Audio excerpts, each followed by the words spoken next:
Hi. It's really good to be here. Huh? Thank you for choosing me.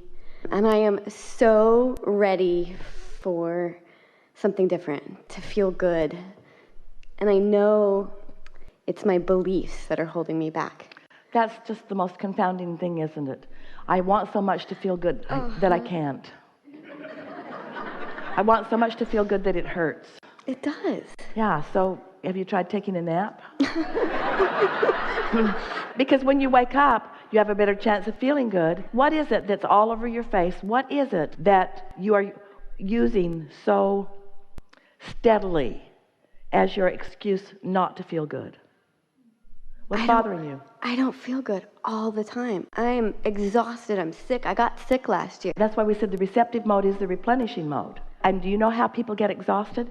They get exhausted because they're in the receptive mode that isn't the source energy receptive mode. They're in the receptive mode, and so they're trying to help these people, they're trying to help these people, they're trying to solve these problems, and after a while they just get depleted because they are not replenishing, they're just receiving inspiration to act. It's like our friend trying to help her niece out. It's those kinds of things. So do you ever go to the replenishing well? Do you meditate? I try, but I feel like then I just have all this, like with... But listen to the way you're arguing for your limitations. Did you ever have an effective time of meditation? Yes. And what does it feel like? There was a time in my life... Don't get too philosophical about it, because your philosophy is what's tripping you up. What did it feel like when you had a successful meditation? Calm. Felt calm. Calm in comparison with what you've been describing of not feeling good. Does calm feel good? Yes. Yeah. So for a little while. But you see what you just did? You turned calm into something that doesn't feel good. You're like deliberately leaning away from your receptive mode. And it's all right. A lot of people do it because you've been facing facts for so long. Yeah. What are the facts that you are facing that make you feel so uncomfortable? Who do you listen to on the radio? I actually don't think I'm going to get well. So you don't yet believe in the replenishing mode. Yeah. Well, do you feel better sometimes than others? Mm-hmm.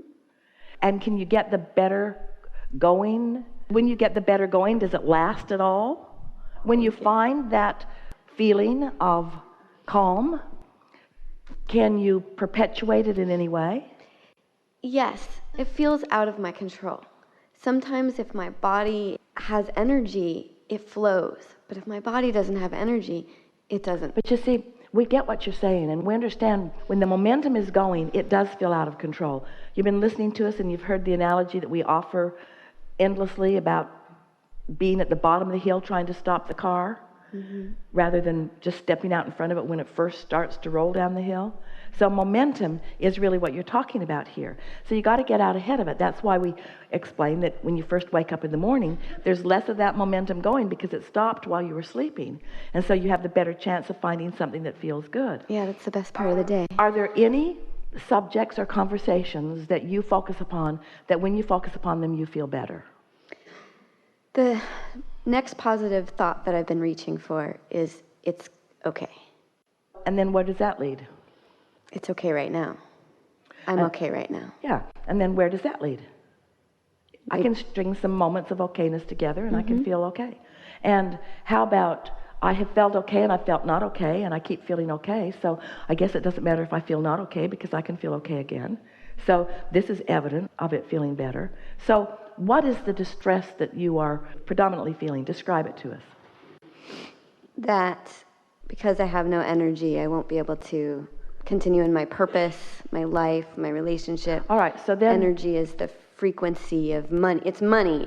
Money is nothing. My energy is what I can produce. All right, so if you listen to us long enough to accept the premise that there is a never-ending stream of that energy, and so have you come to the conclusion that there is energy, but for some reason you're just not able to tap into it? Yes. And have you also followed us when we say that you know when you're not tapping into it because you feel negative emotion, and you know when you are tapping into it because you feel positive emotion? So can you accurately say you never tap into it? No. So would it be more accurate to say sometimes I tap into it and I'd like to do that more? Yes. Is it accurate to say I know when I'm in the receiving mode of it and I know when I'm not? Sometimes. If negative emotion is the indicator, then don't you know? sometimes I feel like it's like I can even be in a positive, but my body's so exhausted that it just takes it away. But the thing that we want you to separate is the manifestation that has already happened from the vibration. In other words, you can do this in the same way that a person could feel some enthusiasm about prosperity when they're deep in debt. If your current condition is going to control the way you feel, then you're right. You'll never find the energy. But if you're smart enough to know that this current condition is only the byproduct of what I've been doing energetically, and that I can do something different, then doesn't that make you know that you can make a change? Isn't it logical? It's completely logical. Do you ever wonder what your inner being knows about this? We really want to talk about this depleting of energy, because so many of you focus upon things that are debilitating energy-wise, and you keep doing it because you think you have enough resiliency to withstand your own vibrational storm. And you get away with that for a while. You get away with that for a while, but the longer you do it, the more it depletes you. At the same time, the more you are depleted, the more you're asking for energy. So you've got this thing going on where you're depleted and asking, and the energy is coming, but you're disallowing the energy that's coming. So imagine a rubber band, and someone's got hold of one end of it, and you're taking hold of the other end of it, and you're just barely pulling on it, just barely. So let's call this end the desire end, and let's call this end the resistance end. So there's a little desire and a little resistance. Doesn't feel that bad. But what if the desire is like this and you're pulling against it? That's the feeling of depletion that you're talking about. And what it means is you have strong desire. And that's the thing that you want to amplify. I wouldn't be this depleted if I didn't have strong desire. If there wasn't a strong countering energy that my inner being is flowing to me that I am denying, I wouldn't feel depleted. And haven't you asked yourself that question so many times? When you look at people that don't know anything about any of this, and they're just sort of bipping along, bumbling along, seemingly living happily ever after, not really asking for that much. They don't care. They don't even know all the things that they could want because they've not even thought about all the things that they could want. Sometimes I'm jealous of that. Well, here's the deal. There's no such thing as regression. You can never be less than your life has caused you to be. So you have one and only choice, and that is to receive the energy that you've been asking for. What you just said to us, I wish my life hadn't caused me to ask for so much because somehow I can't get into the receptive mode of what I've asked for. So therefore I wish that I hadn't asked. That's never, never, never, never, never, never true from your broader non-physical perspective. But we can understand how it feels when you're not letting it in. We refuse to acknowledge that you never let it in. We know that you often do. We refuse to acknowledge that you can't get hold of this and really get it going because we can feel the power of your desire. We refuse to acknowledge that you won't be well or that you cannot do that because we can see what's going on in this vortex. We can see how close to being in the receptive mode you often are. And we are really not interested in being a sounding board that perpetuates your statements that are working against you. You got to use different terminology or sleep a whole lot more. So how can I get out of the way? You got to look for more positive aspects. And when you find them, stay there just a little while. Don't look for sounding boards that will listen to you. We've started to say this to our mother who was talking about her daughter earlier. Her daughter's really asking for it when she says, I don't feel good. I don't feel good, which makes a mother come forth with a solution. And so you got to stop complaining when you don't feel good if you don't want people who think they have solutions to come. You see what we're getting at? Well, one of my beliefs is that my mother has the same sickness as I do, and she actually never got better. And so, like, I bump up against that, too. I see it, you know, and... So we just want to put things in perspective for you. Sickness is about depriving yourself of energy. And when you really, really care about things, you ask for really strong energy. And when you deny it, you feel really, really bad. And if you can just look at it in that way, if you can stop framing it out in other ways, if you want to be well, you've got to stop arguing for the fact that you can't be. And if you believe anything that we've been saying, then that should be something that you want every word that comes out of your mouth to be leaning in that direction. And we're not saying that you can get there all at once because momentum won't let you. But you can sure do better than you're doing as you're sitting here talking to us.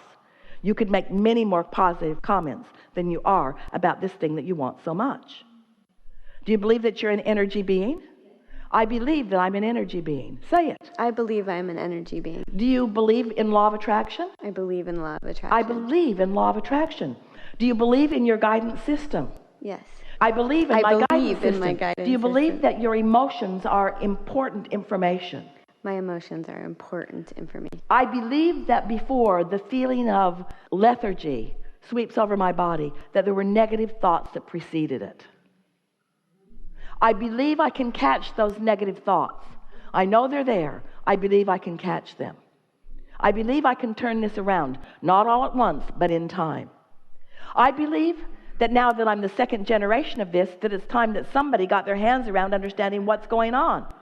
I believe that I'm a byproduct of observing something that became my vibrational frequency. I believe that I don't need to conditionally offer a vibrational frequency. I believe that I can unconditionally offer a vibrational frequency. Do you believe that? I'm going to try it on. I want to believe that I can offer a vibrational frequency that is different from the reality that I have observed. It is our absolute knowing that you can. It is our absolute knowing that you can. And sometimes us knowing it so much helps you know it just a little bit more. But you're right, you got to try it on because words don't teach. Yeah. Have fun with it. Yeah.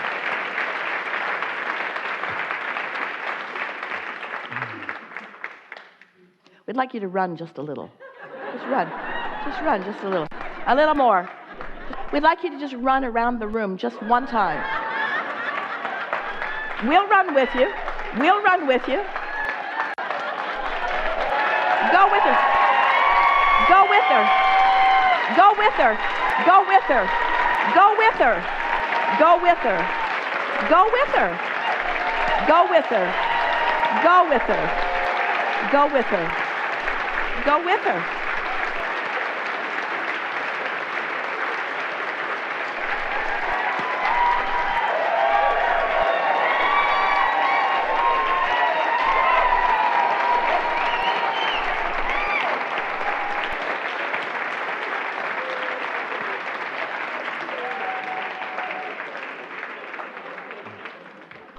Stop making stuff up.